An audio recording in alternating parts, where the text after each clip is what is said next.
And we're back. You're still tuned into Sports Federation TV. In 1948, a small group of World War II British veterans decided to have and host their first Paralympic Games. And today, it is one of the biggest sporting events that runs parallel to the Olympic Games.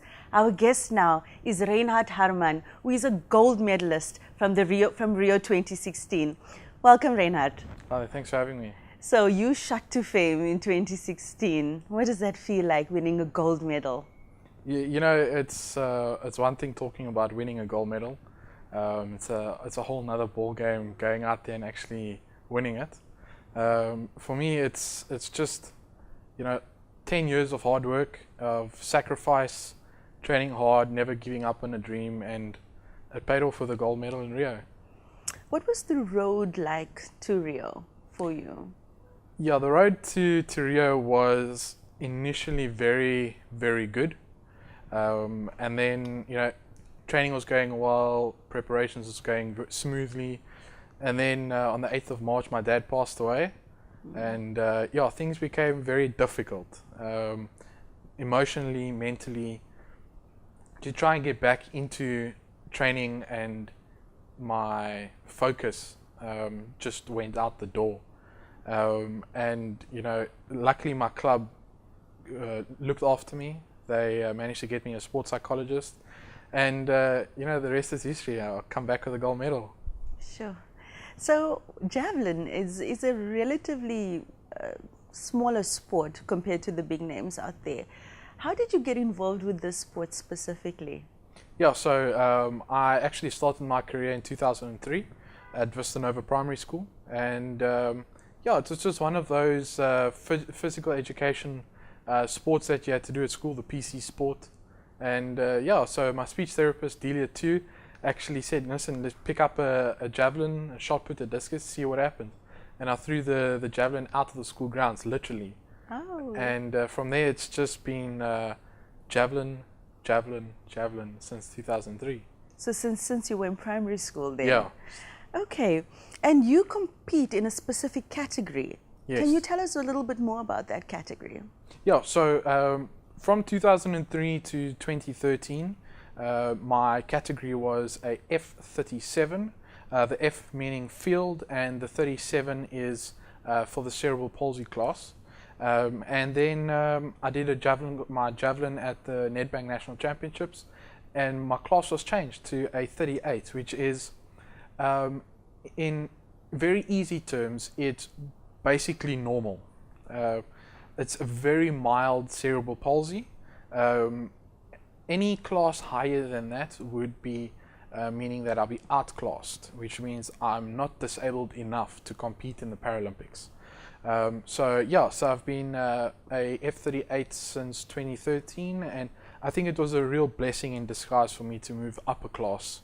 So now I sit where I am today.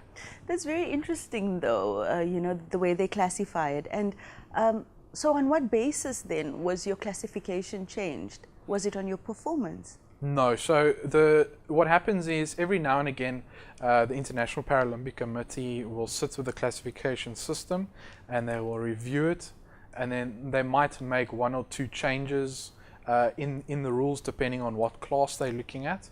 And in my case, one rule was changed, which obviously it was like a domino effect, which then led me to change in class. Okay. And what is your favorite event then? Do you do different events in javelin?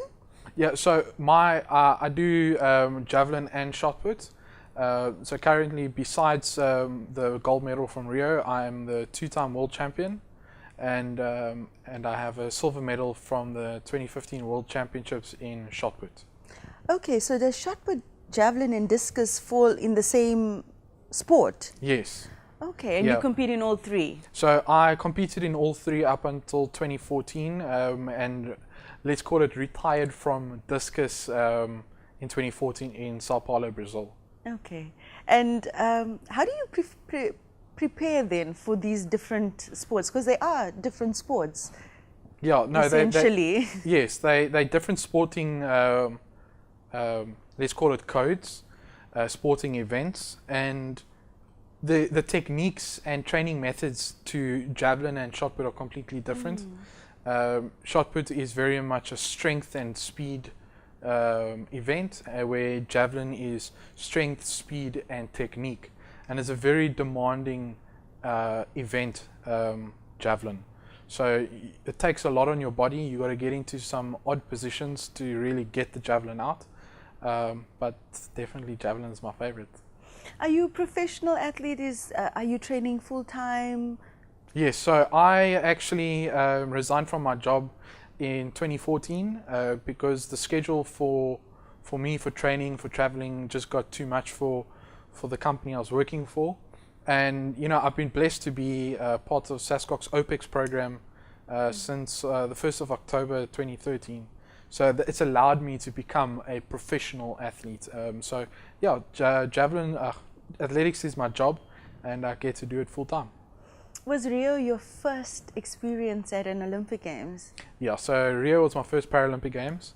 I'm very fortunate to have been exposed to 2 World Championships before. So it gave me an idea of what the Paralympic Games would be like. I was completely wrong. It was a lot more than what I was expecting, but that's in a good way. You get to, when you walk around the village at the Paralympic Games, you get to see most of the guys that you see at any international games. The only new athletes you get to meet are those of different sporting codes. So that's really nice. I mean, you sit in the dining hall that's like 400 meters long, and the next minute everything stops. It feels like a movie scene, and this guy walks in and he's 2.5 meters tall. He's the 3rd tallest guy in the world. And where are you going to see that but the Paralympic Games? Oh, amazing. So you started doing the sports in primary school. When did you know that you had what it takes to be a Paralympian? Well, it's a funny story because, look, I always had the dream of going to the Paralympics. And from 2003 to 2009, let's call it, athletics wasn't my favorite at that point in my life. And then I actually retired from the sport and focused on my working career to establish that, so that should I want to make a comeback, I can. And that's what happened. London 2012 Paralympics came. I got so inspired. I lost, I think, 15 kilos in 3 months just to make a comeback. And, it's just been one success story for me, one after the other. How much of mental preparation goes into your sport specifically? I think for me it plays 90% of my training. So being mentally strong is so vitally important that if you're not strong and you get to a major competition, you're just gonna crash. And for me, I was lucky to have a sports psychologist that I could talk to. I spoke to him the night before I actually competed, and I can tell you what a difference it really, really does. I can recommend a sports psychologist or just someone to talk to anybody, whether it be a everyday citizen or a sportsman. I can guarantee you it works. Yeah, I can guarantee you there's athletes out there that would kill to have access to that kind of clinical skills. Yeah. So I have to ask then, do you remember what went through your mind before you threw that gold-winning javelin? I do very much. It feels like it was, lots of people say it feels like it was yesterday. Well, for me, it feels like it was 10 minutes ago. And what I was actually going through was immense pain. Whoa, I didn't expect that. Yes. So I've been suffering from a very bad knee injury from July 2016 leading into the Paralympic Games. And it just took a dip for the worst in Rio. And I competed. I was in so much pain. I actually, on the 3rd round, I said to my coach, "That's it. I'm finished. I'm done. I cannot throw anymore." He said to me a couple of words that is not suitable and for TV. And I went on and I threw the last 3. And on my last throw, I threw a lifetime's best of 50.96, just missing my class's world record by 41 centimeters. Ooh. And from there, I was literally rushed off to the MRI machine to have a look at my knee.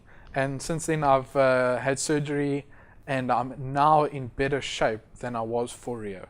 Sure. So through all that pain, mind over matter. Hey. Absolutely. Wow. Okay, so we want to look at those photos from Rio and wherever else. Let's take a look now, and you can tell our viewers about it. Oh, so that must be it. Yeah, so that was a moment that I dreamt of for 10 years, and to stand on that podium was amazing. It was life-changing. Yeah.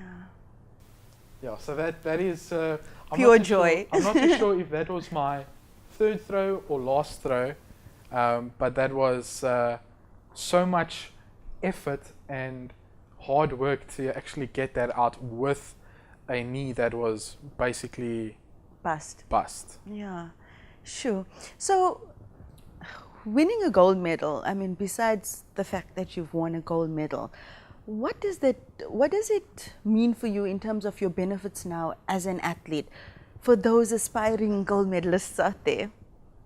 So the benefits of having the gold medal is that history will forever know your name. Your name will be down for 100 years to come. And I think as a sportsman, that is the one thing we need to look after. Anything above that, sponsorships, endorsements, anything I get is just a cherry on the top.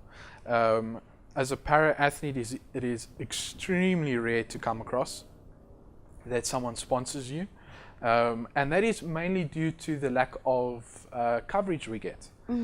For example, we arrived back from Rio, and 2 weeks after Rio, all the interviews had stopped, and that was it.